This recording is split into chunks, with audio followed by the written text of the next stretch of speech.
அனைவருக்கும் வணக்கம். இன்றைக்கி ஒரு நேயர் கேட்டிருக்காரு. அதாவது இடைப்பட்ட நேரத்தில் சர்க்கரை உள்ளவர்கள் இடைப்பட்ட நேரத்தில் பசி ஏற்படும் போது எந்த மாதிரி உணவுகளை எடுத்துக்கலாம்? அது இயற்கை உணவா, இல்லை இன்ஸ்டண்ட்டாக என்ன கிடைக்கிற மாதிரி உணவுகள் எடுத்துக்கலாம், இல்லை பிஸ்கட் எடுத்துக்கலாமா? இந்த கேள்விக்கு தான் இன்றைக்கி பதில். முதல்ல இது ரொம்ப நல்ல கேள்வி. ஏன்னா சர்க்கரை உள்ளவங்களுக்கு சர்க்கரை மாத்திரையோ இல்லை ஊசியோ எடுத்துக்கிட்டு இருக்கிறவங்களுக்கு கண்டிப்பாக இடைவேளை உணவு அப்படிங்கிறது மிக அவசியமான ஒரு விஷயம். ஏன்னா காலையில் நம்ம டயட் ஃபுட்டு கரெக்டாக சாப்பிடும்போது, மருந்து மாத்திரை எடுத்துக்கும் போது ஒரு 11-12 மணிக்கு கொஞ்சம் லோ சுகர் குறையிறதுக்குரிய வாய்ப்பு இருக்குது. கொஞ்சம் பசி எடுக்கிறதுக்குரிய வாய்ப்பு இருக்குது. அதே போல் நம்ம வேலையெல்லாம் முடித்து ஈவினிங்கில் ஒரு 4-5 மணி ஆகும்போது 6 மணிக்குள்ளே நமக்கு இயற்கையாக ஒரு வித பசி, அது எல்லாத்துக்கும் சர்க்கரை இருந்தாலும் இல்லாட்டியும் ஏற்படுறது. ஸோ அந்த நேரத்தில் என்ன ஸ்நாக்ஸ் எடுத்துக்கிறது அப்படிங்கிறது முக்கியம். நிறைய பேர் டயட் ஃபாலோ பண்ணி கரெக்டாக சாப்பிடுவாங்க. ஆனால் அந்த இடைவேளை உணவு சாப்பிட்றதுனால அவங்க சர்க்கரையோட அளவு அதிகமாக இருக்கும்.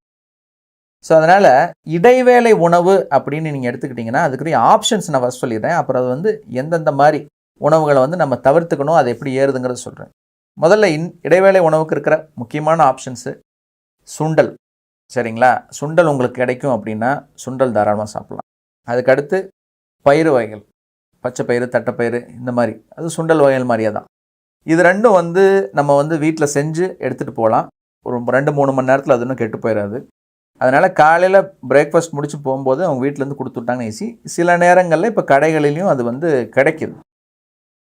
அடுத்து 3வது விஷயம், சரி நம்ம செஞ்சு எடுத்துகிட்டு போக முடியல, இல்லை கடையிலையும் நமக்கு கிடைக்கல அப்படிங்கும்போது எதை நம்ம ட்ரையாக கொண்டு போகலாம் ஸ்நாக்ஸில் அப்படின்னு பார்த்தீங்கன்னா நட்ஸு, ட்ரை நட்ஸு, பிஸ்தா, பாதாம், முந்திரி இந்த மாதிரி இருக்கு இல்லைங்களா, அதில் ஒரு 20-30 கிராம்ஸ் நம்ம எடுத்துக்கலாம். அதே போல் நிலக்கடலை, நமக்கு ட்ரையாக வறுத்த நிலக்கடலை நம்ம வச்சிட்டோம் அப்படின்னா அது ரொம்ப நாளைக்கு நமக்கு கெட்டு போகாமல் தான் இருக்க போகுது. ஸோ அதை ஒரு 30 கிராம் 40 கிராம் நம்ம ஒரு டப்பாவில் போட்டு எடுத்துகிட்டு போகலாம்.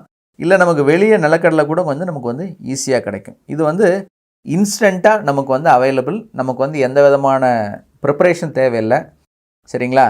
ஸோ அதனால் இது ஈஸியாக எடுத்துகிட்டு போக முடியும். அதுக்கடுத்து பார்த்திங்கன்னா ஃப்ரூட்ஸ். இது எதுவுமே கிடைக்கல, இல்லை நமக்கு ஒரு பக்கத்தில் ஒரு பழக்கடை இருக்குது அப்படின்னா ஃப்ரூட்ஸில் ஆப்பிள், கொய்யா, இப்போ மாதிரிலாம் பிச்சு சாப்பிட்றது கஷ்டமாக இருக்கும். மெயினாக ஆப்பிள் சாப்பிடலாம், கொய்யா சாப்பிடலாம். இது ரெண்டும் ஈஸியாக நமக்கு கிடைக்கும். அதே போல் வாஷ் பண்ணிவிட்டு அப்படியே கடிச்சு சாப்பிட்றதுனால அதுக்கு எந்த விதமான கருவியும் தேவையில்லை. ஸோ அதனால் அது ரெண்டும் ஈஸியாக கிடைக்கும். கண்டிப்பாக நமக்கு வாழைப்பழமோ மற்ற மாம்பழமோ இந்த மாதிரி பழங்கள் கண்டிப்பாக அவாய்ட் பண்ண பழம் சாப்பிடும்போது